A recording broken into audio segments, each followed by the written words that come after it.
In the previous lecture, you learned the meaning of CSS and its functionality. In this lecture, you're going to learn about the CSS rule sets. A rule set or rule contains a selector and a declaration block. Selector.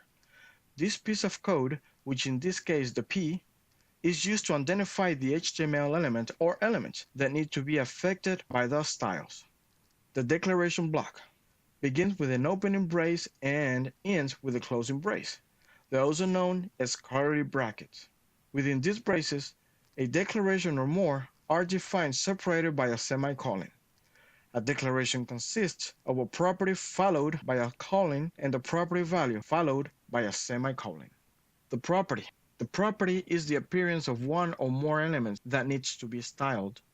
For example, font size, color, padding, margin, and background are among other properties the most commonly used in CSS. In this case, color is the property. Property value. The property value is used to define a property, which in turn gives the aspect to an HTML element. As an example, we have defined the property color with a given value of red. Well, that is it for the CSS rule set. In the next lecture, you're going to learn ways on how to apply CSS rule sets.